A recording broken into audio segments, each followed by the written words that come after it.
À la fin de sa vie, Jésus se trouvait pour la dernière fois avec ses amis. Il voulait leur donner un signe de son amour infini.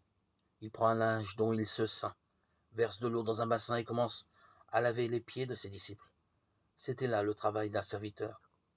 Lorsque des membres de la famille ou des invités entraient dans la maison après avoir marché sur des chemins poussiéreux.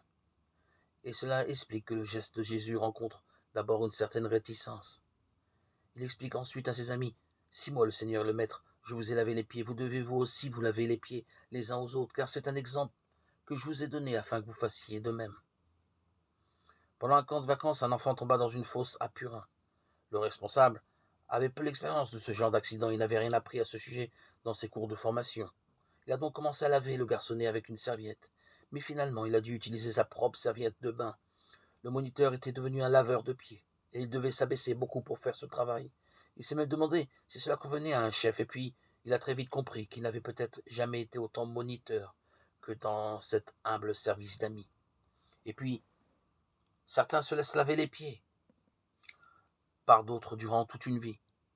Pas littéralement, bien sûr, mais tout à fait réellement. Les autres sont censés être toujours prêts à leur rendre tel ou tel petit service. Et ils ne comprennent pas qu'ils ont fini par habituer les autres à faire pour eux les corvées quotidiennes.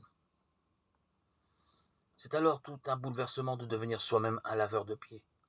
Pour laver le visage de l'autre, on peut encore rester à sa hauteur. Mais pour lui laver les pieds, il faut s'abaisser. Le corps et le cœur doivent rester simples. Est-ce que je me laisse pas encore trop souvent laver les pieds? En quoi suis-je déjà moi-même un laveur de pieds? Comment puis-je devenir un meilleur laveur de pieds? Seigneur, je suis parfois exigeant envers les autres. J'ai alors les pieds beaucoup trop chouchoutés, et parfois, je ne m'en rends plus du tout compte. Donne-moi un linge pour ceinture, Seigneur, pour la vaisselle et pour la vie. Je veux emplir le bassin pour chacun de ceux qui entrent dans ma vie. Lave-moi les pieds, Seigneur, purifie mon cœur. Comment deviendrai-je autrement un bon laveur de pieds?